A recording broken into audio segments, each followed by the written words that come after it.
My father said, go and learn how to sew, and then as a woman get married. That's the first discrimination against female child. Good afternoon, ladies and gentlemen. I'm so excited and grateful to God for this privilege to give this lecture titled The Role of Women in National Development. This is a presentation at Mama Adebimpe Okunade's 90th birthday anniversary in this wonderful October 2022. Before I go into the lecture, may I seize this wonderful privilege to talk about Mama. When I started working in UI some 20-something years ago, I resumed on a fateful 28th day. And as a new lecturer, Mama has spoken to me severally to come and work in the department, and I refused because the salary was really nothing to write home about. And I was so scared. I said, look, I'm in UCH. The money I'm earning is much, but it's really not, my take-home pay there cannot really take me home. But the money is far higher than what I would be getting as a lecturer in UI. So it was not interesting to me at all. But she kept talking to me about it. Yes, I'll come and work. You're a university material. You should come and work as a lecturer here. Blah, blah, blah. I refused. And then when she gave me the job, and I said, okay, I've accepted, I will come, because a lot of people spoke with me, my then boss, two people at the same time, Dr. Enioloruda and Mrs. Now Dr. Aderonke as well, Adeola spoke with me as well, and then one Mr. Lucky, who is the staff of the University of Ibadan. They all spoke with me and I agreed. But I made up my mind that I was going to do something weird on that day so that I will still be turned back. And so I fixed the date I wanted to resume as 28th day, which was my birthday. And on this, my birthday, I don't celebrate birthdays. I'm not a birthday person. But that day, I chose to celebrate it just because I wanted to turn down the appointment. So I fixed the birthday on that day, on that money. I did the celebration. I invited friends. I cooked, did everything. And then in the afternoon, maybe around 2:30 p.m., and I got dressed up and I went to UI. As I was getting there, I saw Mama. Mama said, Olabisi, you are giving an appointment since morning, 8 o'clock till now. You are just showing up. I said, Mama, today is my birthday. And I had guests at home. I had to take care of them. I had to cook, did everything. I cooked myself. I did everything. Just because I was waiting that when I get there, she would just tell me, you are not serious. Please, this is the end of the job. I know her. As a very strict disciplinarian. She's not going to take that from me. But when I told her all of that, she said, okay, today is your birthday. If I were you, I would have come to take the job first. Then I will now go back and celebrate. But you kept everybody waiting. I said, sorry ma, it's my birthday and I just wanted to celebrate. She said, okay, that's all right. Let's go on, your office is waiting for you. I said, I felt like the grand opening and let me enter into it. So I failed in all my coup and the plan that I had. But then she struck a chord in me. And then I went with her. She took me to the office, well prepared, with a flower vase on the table. Welcome, Olabisi. Everything there, and I felt guilty, for treating her and treating the opportunity, the offer that way. She took me around the department, introduced me to everybody, and then we got to one office, and she told the person, she said, this one, she's your student. I'm bringing her as a staff in this department, and I'm sure that they were all wondering, what the heck is this Mama doing? But today, like I did during my inaugural lecture, I really want to appreciate God for the privilege that He has given me through Mama to be a faculty at the University of Ibadan. So I'm so delighted to give this lecture today. I'm going to be doing it in 4 different headings. The first one is I'll give a brief overview or an introduction to the lecture. I'll talk about few women. There are so many women, but time will not permit me. But I've selected some women who have shaped the history of Nigeria. I'll talk on the third lap on some challenges facing the 21st century woman in Nigeria. And then I'll be giving a call to all of us to arise to our role as nation builders. Can I start with introduction, ladies and gentlemen? Women are the epitome of strength, love, sacrifice, and courage. Wherever we are in any society, no matter how developed that society is, women are present in one way or the other because that is how God has designed it. And that is why some scholars have looked at women and they have said they are actually men, so that every attribute you find in a man resides in a woman. It's just that women are men with womb, so they have something extra which men do not have, and that is womb. So woman is a womb man. And globally, the role of women is fast changing in today's world, and it has significantly changed for the better.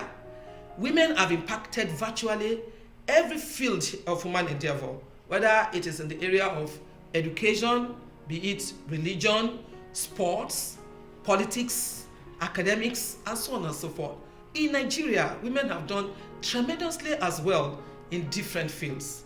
Like I said, that the role of women has changed from housewives to chief executive officers, captains of industries, breadwinners, and so on and so forth.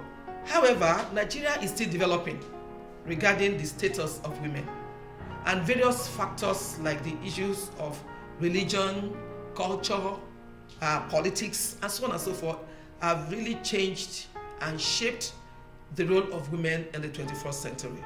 To rise to the zenith of her calling, the 21st century woman in Nigeria must contend with a lot of factors. And that takes me to the second part of the discussion that I talked about, which is women who have shaped the history of Nigeria. Who is this woman? Oluwafunmilayo Ransom Kuti. She was the first female student to attend the Abeokuta Girls Grammar School, Abeokuta. Kuti was an activist, a teacher, political campaigner, and founder of the Nigeria Women's Union. Described by the media as the Lioness of Lishabi, she led marches and protests up to 10,000 women, forcing the then Alake to temporarily abdicate in 1949. She is the first woman to drive a car in the entire country. This picture, does she look familiar? I'm talking about Mary Slessor, the Scottish Presbyterian missionary to Nigeria, who learned ethic and then began teaching. Because of her understanding of the native language and her bold personality, she was able to spread Christianity while promoting women's rights and protecting native children. She is the most famous for having stopped the common practice of infanticide of twins in Okoyong area of Cross River State in Nigeria. Let me mention a few other notable women in Nigeria. We have Margaret Ekpo, Nigeria's first female political activist. Some of us still remember her. We remember Ladi Kwali, the first and only Nigerian woman so far to appear on a currency note, the then 20 naira note. We remember Professor Mrs. Grace Alele Williams, the first Nigerian to get a PhD, first female professor of mathematics, and first female vice chancellor. What about Mama, Professor Adeteun Ogunseye, the first Nigerian female professor? Virginia Etiaba, Nigeria's first female governor. Chinyere Kalu, Nigeria's first female pilot, and icons in other various fields that time will fail me to mention. Ngozi Okonjo-Iweala, Obiageli Ekwesili, Gloria Bamiloye, Omotade Jolade Ekinde, and so on and so forth. Ladies and gentlemen, may I bring us to the icon of today and her legacies of 90 years, my relationship with Mama, Dr. Adebimpe Okunade, at the University of Ibadan, Nigeria. We are going to watch a clip, but before then, let me quickly talk about my third aspect of this presentation, which is challenges facing the 21st century woman in Nigeria. There is poor involvement of women in politics. Up till now, women have not been properly recognized in the political space in Africa. As of 2019, Rwanda has the highest percentage of women holding ministerial positions in Africa. Where is Nigeria? A report even shows that only 6% of women are active in Nigerian politics. Currently in the House of Representatives, as at the time of putting this presentation together, only out of the 360 members, only 18 are women, representing just about 4.6%. Senate has 8 women out of 109 members, representing about 7.34%. What are we talking about? In the area of girls' child education, Nigeria accounts for more than 1 in 5 out-of-school children anywhere in the world. And as of this year, 2022, there are 18.5 million out-of-school children in Nigeria. 60%, which is 10 million of these are girls. And majority of these girls are in northern Nigeria. What about maternal mortality? Nigeria's 40 million women of childbearing age between 15 and 49 years suffer a disproportionately high level of health issues surrounding birth. While the country represents 2.4% of the world's population, it currently contributes 10% of global deaths for pregnant mothers.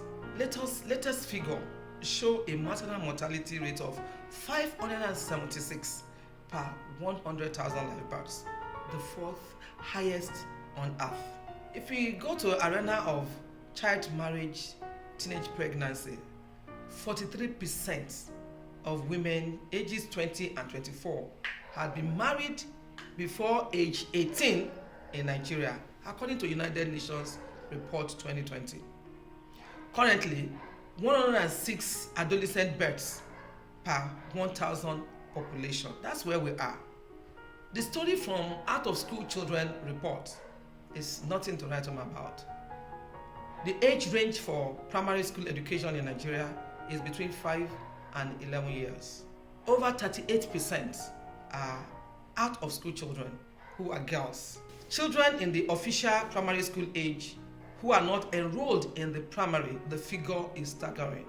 This picture that I'm showing here, the red is depicting the states with higher prevalence of out of school girls. Look at red all over that map of Nigeria.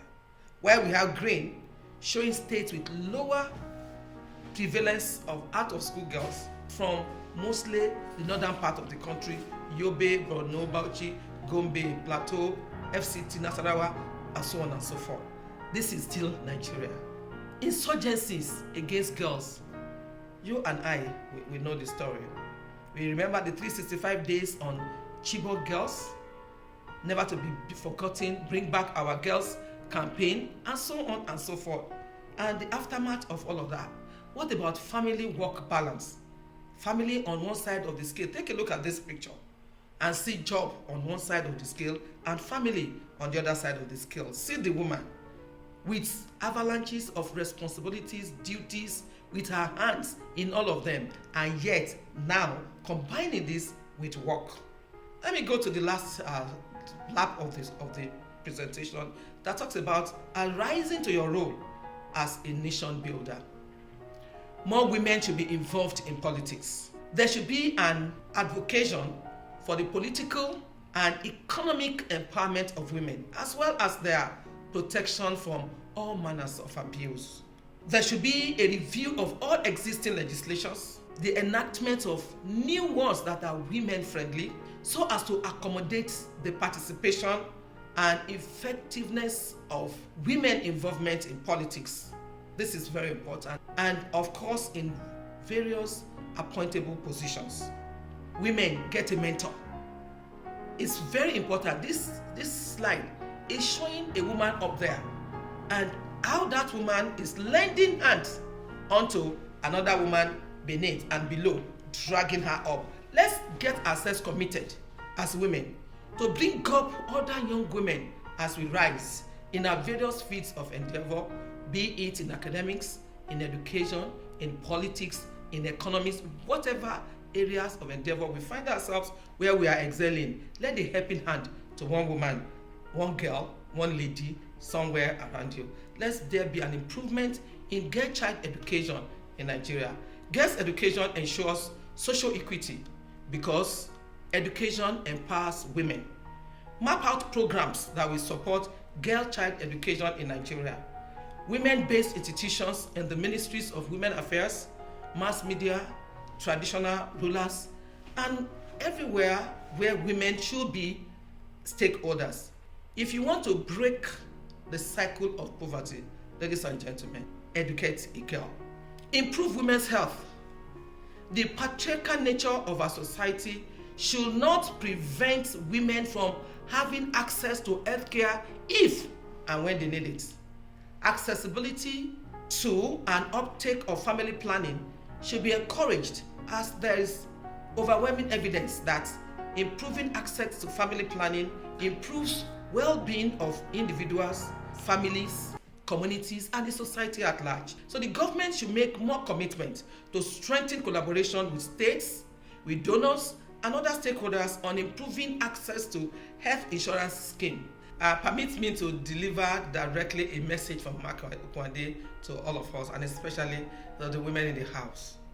The patriarchal nature of our society has tactically disenfranchised women from active participation in politics. She narrated a story to me about 3 persons who were on political campaign in Ogbomoso, 2 men and 1 woman. According to the story, the first man came up, promised heavens and earth, and at the end gave all the participants, especially the women, 1,000 naira each. They all hailed the man and they were really excited. The second politician came up and gave them 500 naira each and they were happy. And then the third person is a woman. The woman came up and told them that these 2 men who have spoken with you, all the money they have given you, the 1,000 naira, the 500 naira, they are borrowed money. And whenever they get to their positions, they are going to first and foremost get this money to pay back for wherever they have gotten the money from. But as she has not collected any loan from anywhere, she wants to serve the society, she wants to serve the community, she wants to give of herself. And so she has no money to give to everybody. Unfortunately, she started the story with that. And by the time she raised up her head, not a single woman is remaining in the hall. They all left one by one. And that means that the 1 Congo of rice, 1 Congo of gari, 1,000 naira, 500 naira is more important to this women than the future of their children. And so the future is in the hands of each and every one of us. In conclusion, dear woman, you have a lot to offer your world, and you have been well prepared for this. Your world is waiting for you. What are you waiting for? Thank you very much. Having talked about women who shaped the history of Nigeria, permit me at this juncture to talk about my relationship with Mama Adebimpe Okunade, who prevailed on me to actually become a faculty at the University of Ibadan. From 1996-97 to 1998-99.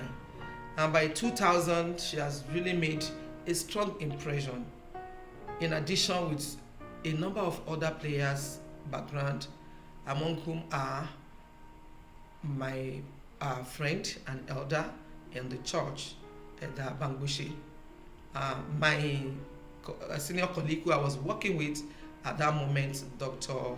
Aderunke, and then my immediate boss, Dr. Eniolanoda, who have spoken with me to pick up this appointment, and then finally, Mr. Lucky, who was in UI then. I decided to take up the appointment, but my heart was still wavy. The salary was so small, nothing to write home about, and I was wondering, how am I going to cope with this money that I was earning in UCH that was not enough, but still heavy compared to what I will be earning in the University of Ibadan.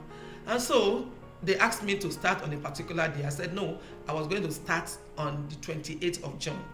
Just looking for an excuse, if you can get my story well, not to take up the appointment. And so on the day that I picked up the appointment, I'm not a birthday person. I chose to celebrate my birthday. I invited my friends to the house and I did the cooking myself. So I cooked for money. I woke up, I cooked, did everything, hosted my friends. And then in the afternoon, I went to work to go and resume a new job. And when I got to the office, I was just waiting for, in my mind, strict disciplinarian, that she was going to send me back. So when I got there in the afternoon, I said, "Good afternoon, ma." She looked at me and said, "Olabisi." I said, "Ma." She said, "We are just coming to resume a new job in the afternoon." I said, "Ma, today is my birthday." And I actually had friends and I cooked and I did everything. She said, "Yes, all those are good, but you should have taken up this job first and then sign in and go back and receive your visitors." I said, "That's what I chose to do." She said, "All right, you are welcome. Let's go to your office. It's like the grant should open and I shall enter." This is a woman who saw another woman, a young woman who perhaps doesn't even know what she was doing, and insisted on lending a helping help to her to make her see reason. And here I was, and then she took me around. What struck me most was that when I got to the office, Mama has prepared everywhere looking neat, sparkling, neat, and she bought a flower vase, which I know is not from the university. She put it on the table and put there, welcome, Olabisi. I felt so guilty at my behavior, and I just made up my mind there and there that, look, there's no escape, take this job and then be here, do your best, God helping you. So I settled down right there and then, and she took me around, the department, took me to the other offices, introduced me to other members of staff and all of that. And that's how my journey at the University of Ibadan as a lecturer actually began. Looking back, I'm really very grateful to God who gave me that privilege and that opportunity. And I would like us now to quickly move on to hear directly from Mama. Today is her birthday and I celebrate her.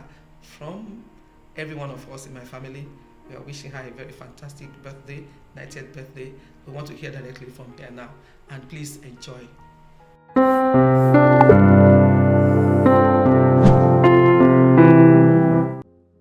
I am Adebimpe Olutayo Okunade, born in Oye Ekiti in the year of our Lord 1932, the month of October, and the date is 24. I was brought to Ibadan maybe at the age of 9. Up till that time, my mother, myself, and my siblings were living in Oye, while our father was living here in Ibadan.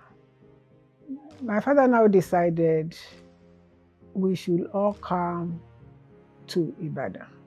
So my mother took me, my next sister Oyeyemi, and the next one to Oyeyemi, Olukayode, brought us to Ibadan.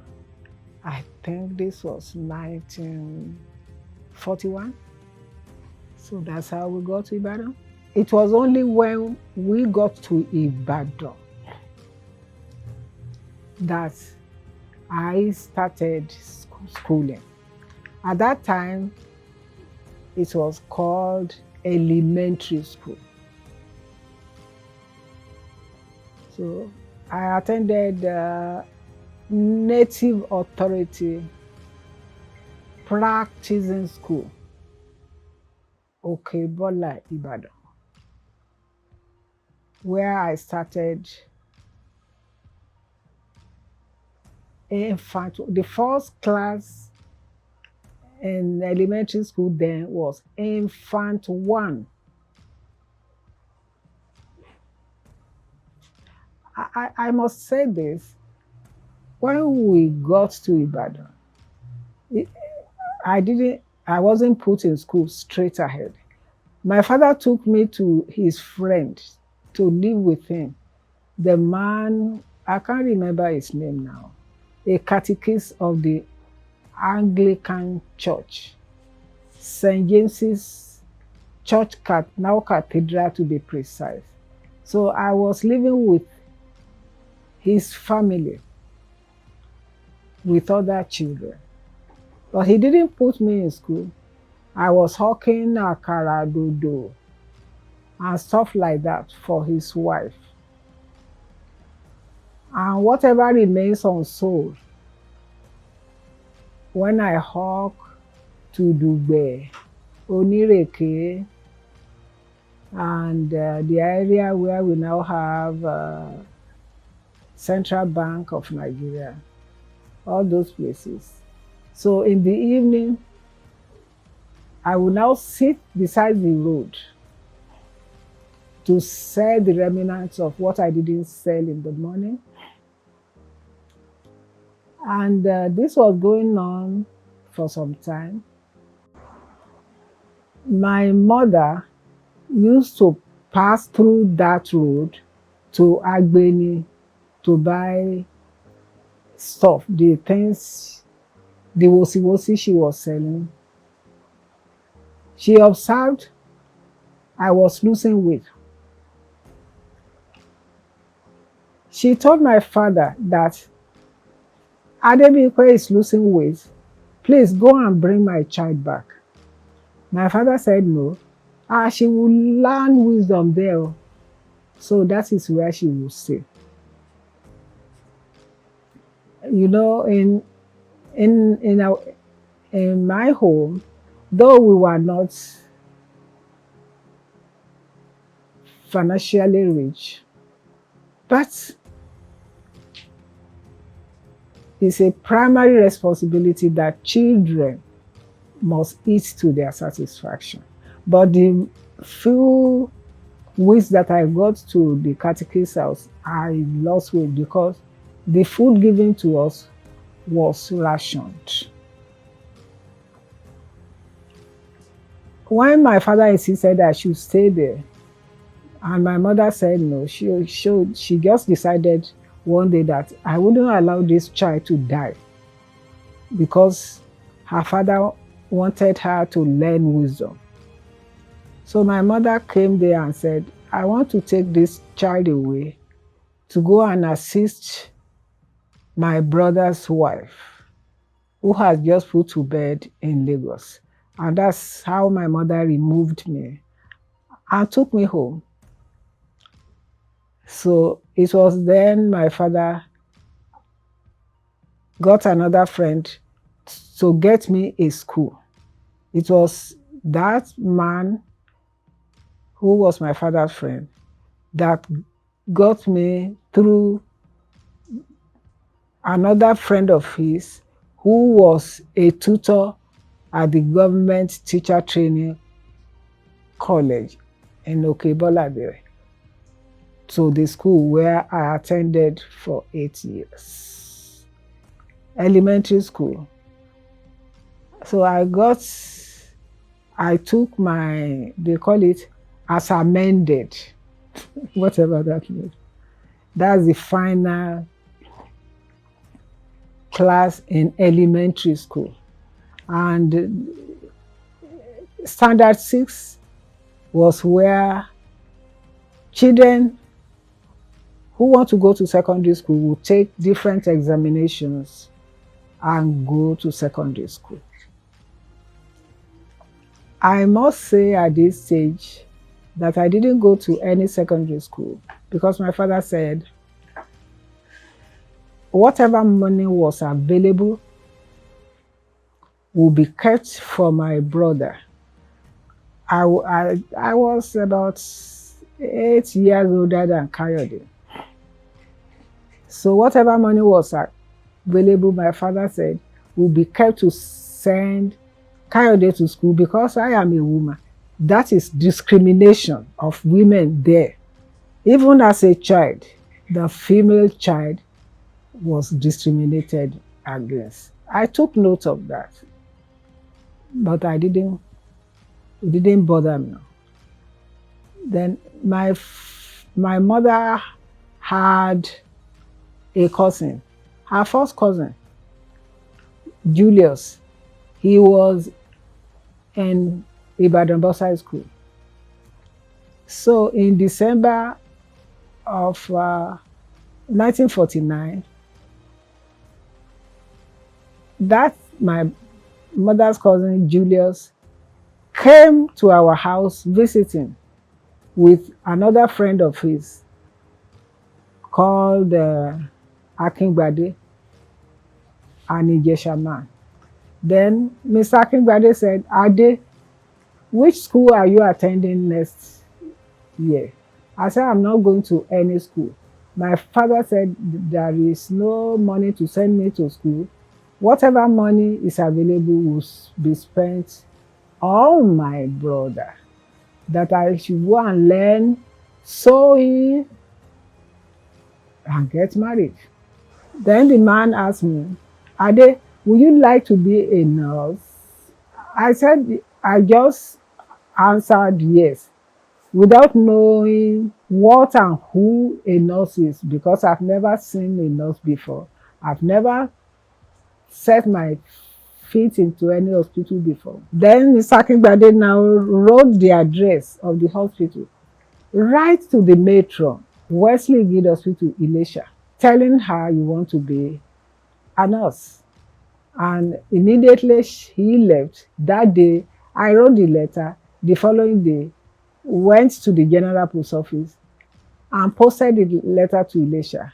Within a week or two, a reply came asking me to come for the entrance examination. I went there, took the entrance examination. In January, I received a letter of admission asking me to come and start the nursing program at a given date in February, and with a list of things I should bring. So that's how I got to Ilesha, Wesley Guild Hospital. And the interesting thing is that many of us got there to be trained as nurses. But what interested us most was that the moment they gave us uniform, they started calling us nurse. Nurse Ade, nurse this, nurse that. We didn't understand. So that was the journey, my professional journey as a nurse. That's how it started. Yes, I didn't go to any secondary school. Like I said before, Mr. Akingbade gave me the address of Wesley Guild Hospital. I worked in different places in the Western region then. When WHO, in conjunction with the Nigerian government, set up the nursing program at the University of Ibadan, what they were doing then was to write during the admission process to the university every year. The university will write letters to hospitals asking whoever was in charge to find out if there were nurses interested in coming to the university for Bachelor of Science degree in nursing. So at this particular point in time, I was in Ogbomoso General Hospital, and the nursing sister there called me and asked me if I were interested in going for BSc nursing. I said yes, I'm interested, but I know I am not qualified because I know I didn't have WAEC. So I couldn't go to the university without WAEC. The woman's name I can still remember is Mrs. Fashionati. That was the sister's name. Somewhere along the line, I was posted to Ondo General Hospital, met Mrs. Fashionati there again as the nursing sister. Then she called me and said, there is a West African program to develop, to train nurses in community health nursing. Community health nursing are those people who work with people in their homes, not hospital-based program. She asked me whether I was interested. Then I asked her whether I was qualified. Then I reminded her, you know that I do not have WAEC. But then she told me WAEC wasn't a prerequisite to go for this program in Ibadan. School of Hygiene, Eleyele. Since I told her I was interested, then she now recommended me. The school started, the program I attended started May 1966. Nurses from all over the regions of Nigeria, from the north, from the east, from Lagos, and the school was based in Western State then. 3 of us were representing Western State. Then when the school started, the principal called me and said, we realize you are the least qualified among all the nurses for this program. The 3 of you from Western States and all the other nurses from the other places, you are the least qualified, because some had modern school, some had, I think the people from the north had standard 7. The Igbo girls, I can remember, they had WAEC. I think all of them had WAEC. The senior nurse tutor, late Mrs. Adebo, also called me and repeated what the principal had already told me, to the effect that I was the least qualified. The program started. When we took the first term exam, to the shock of every one of them, I came first in the class. I think the person next to me was one of the Igbo girls. I beat her with, I think, 12 marks. Then every one of them, the principal, the tutor, started jubilating, dancing all over the whole place. I thought maybe they were afraid I wouldn't make it. The program continued until the students from the Department of Nursing, Bachelor of Nursing Science degree students, now came for their practice teaching at the School of Hygiene Eleyele. That is what first put it into my mind that if all these people, what made them qualify for admission is that they have WAEC. Some people in my class at the School of Hygiene Eleyele had WAEC, and I beat all of them in class. I now said to myself that then I can go to the university, but then beating people in class at the School of Hygiene doesn't qualify one for admission. You must have that certificate called WAEC or GC. So there's still that obstacle there. We completed the program of the School of Hygiene May 1967, and I was posted to Oshogbo as a community health nurse. While in Oshogbo, I met two young men from Ekiti working in Almana's office.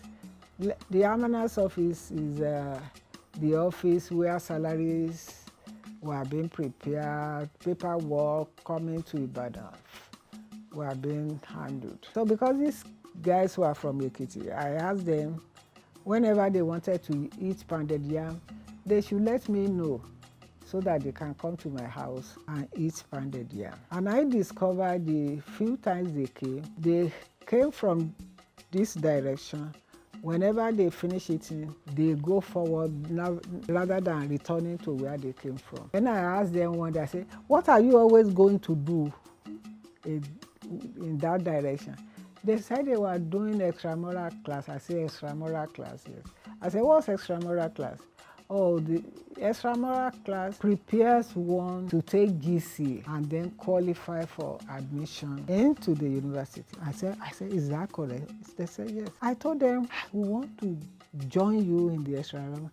They said, sister, you want to go to extramural class? I said, yes. Then they told me it will cost this. I asked them how much did they pay. Then they told me. I told them, I do not have money. And they said there is an allowance in the Ministry of Health for further continuous education, that they will bring me forms tomorrow to fill, asking for that fund. And meanwhile, they will tell their teachers at the extramural class that a sister of theirs would like to join the class and that they were processing our money. Lo and behold, they told the teachers. The teachers said I could join that class, and when my money comes, and pay. I filled the form, they took it, they brought it to Ibadan. Within 2 weeks, I was called to the office to come and sign for the fund, which I did, and paid the extramural class fees.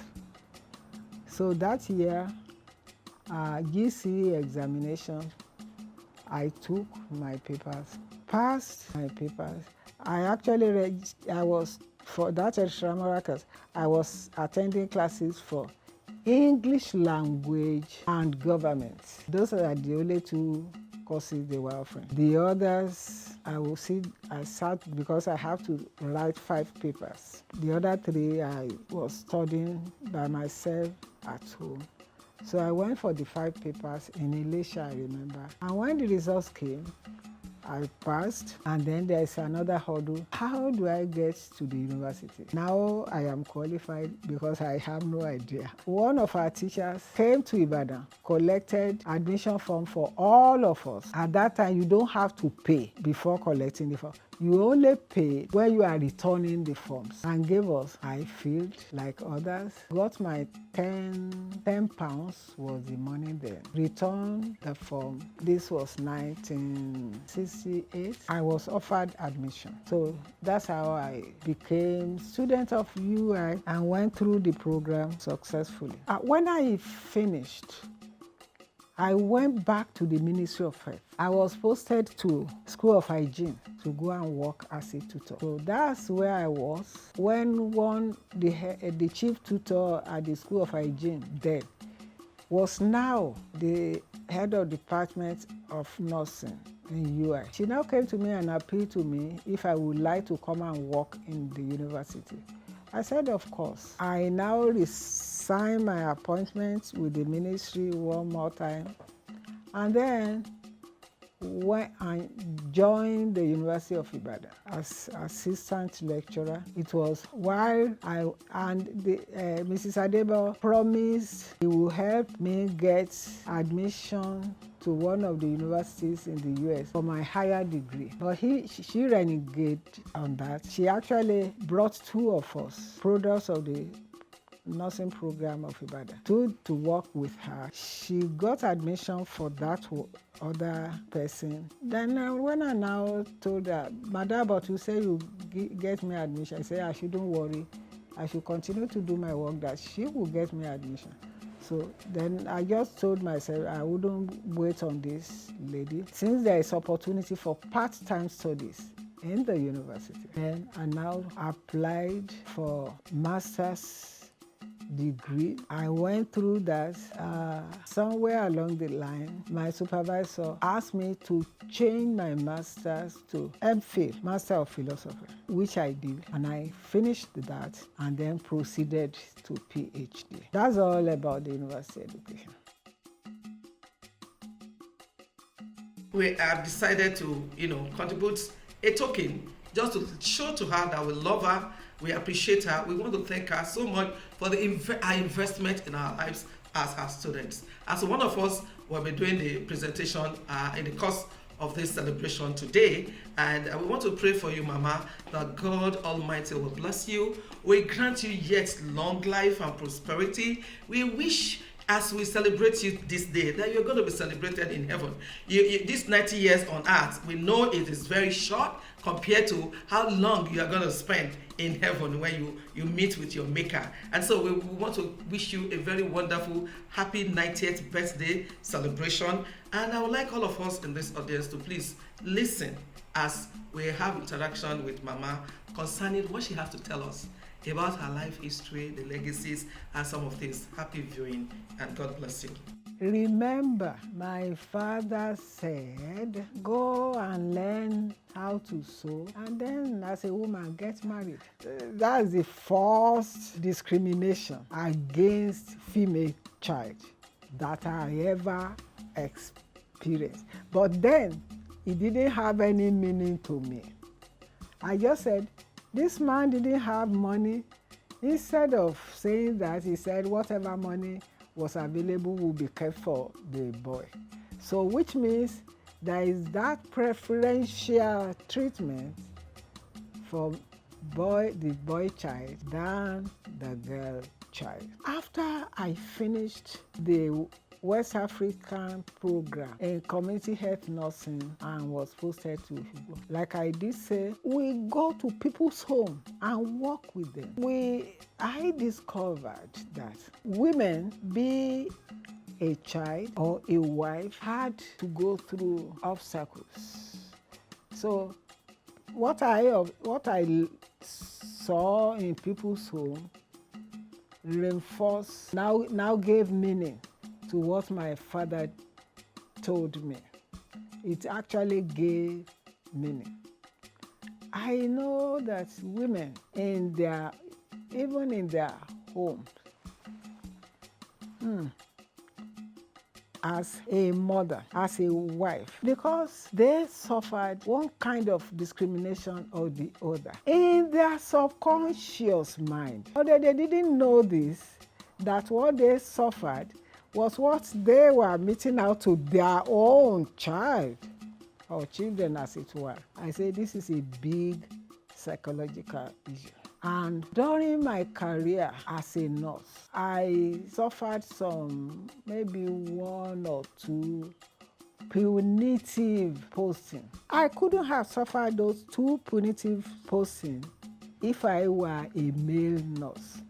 But because the first one was that when I was in Oshogbo working, doctors then, maybe that is changing, I don't know, see themselves as the Lord of all the survey, and that any female nurse working with them was for them to use sexually as they like. And it bruised their ego if they made proposal to a nurse and the nurse said no. The first punitive posting that I suffered was posting me to Osiomo leper settlement. Osiomo I believe is in the current Delta State, because it's 9 miles from Agbo. It's a leper settlement. At that time, any urgent message that the secretariat want to send to any of the stations outside was through telegram. One day, this doctor, thank God, his name has vanished from my memory, sent for me, and I went to him. He said yesterday he received a telegram posting me to Osiomo leper settlement. I said, Osiomo leper settlement? I said, where is it? He said that it was in Bende State there. I said, why? He said it's a routine posting. And I heard they've never posted any female nurse there. It was always male nurses. But he said there is something. If I can agree to his advances, it will help me to talk with them at the Secretariat Ibadan so that I wouldn't go to Osiomo. Because here in a leper settlement, I was scared. So I gathered myself together, took some deep breath, and I told him, sir, before me there are 2 options. Your option is not the third one. Agreeing to your sexual advances so that you can help me to stave off the posting. I said, that is not an option before me. The option before me are 2. One is to go to Osiomo and continue my work. The second one is to resign my appointment. And I said, sir, I won't resign my appointment, which means the option that I would take is to go. I went to Osiomo leper settlement. This was 1959. Fortunately, on my getting there, I met a doctor, a Yoruba doctor, his wife, and a nursing sister. They knew this, the couple knew I was so scared, so they will invite me to their house and talk with me that leprosy won't just catch you like that I should relax and do my work, blah, blah, blah. But I didn't enjoy the few months that I spent there because I was so scared, and I had my two children with me, 2 years old boy and a few months old girl. So I just decided, I don't know when, I now went to my second option to resign. I just packed my bag and baggage. My husband was in Ilesha. Went to Ilesha. When I got to Ilesha, it was there I wrote my letter of resignation. So that is definitely discrimination against women. And as I told the doctor, I said, look, sir, if I want to have extramarital affairs, it must be a person of my choice, not in an exploitative relationship. That will bruise me and hurt me forever. So I resigned and I sat down taking care of my children until independence of 1960 came. And I didn't do any work because I resigned and here it is. I still saw the doctor because I think he's a native of Ilesha. I saw him in one of the ceremonies in Ilesha, and I told him, I have resorted to my second option, but the Lord will let you know that you have no right whatsoever to determine what happens to someone who was under you. La, la, la, la, la, la. Praise the Lord, let the earth hear his voice. Praise the Lord, praise the Lord, let my people rejoice. Kálẹ̀ ti sọ ni, àmà ti gbé orin, màá ti gbèdè mi, pé ẹ fẹ́ gbọ́ orin. And so, on behalf of myself, my husband, and my entire family on one hand, and of course, my entire 1995-1996 set from the Department of Nursing at the University of Ibadan, we are celebrating you. It will shock you to know that today when I met with Mama and I told her about this celebration plan and what Mama will want us to do and all of that, so I can give feedback to them. Mama said, yes, Olabisi, no, the Department of Nursing, I have this, I want to. And I said, Mama, we are giving this to you. And when we have given you, you can actually go ahead and do whatever you want to do to the department in your name, for that. But that shows how selfless Mama is. For her to say, whatever you are contributing, just go ahead and use it and do this for the Department of Nursing, where she has retired so many years ago. But her heart is still there, and we're really so grateful to God for keeping you to see your 90th birthday. We pray that the Lord will keep you. Will not only be celebrated, announced, and decorated here, but you will make it to heaven, where there's a grand celebration that awaits you. In the name of God the Father, God the Son, and God the Holy Spirit. Happy birthday. Wishing you long life and prosperity. Amen.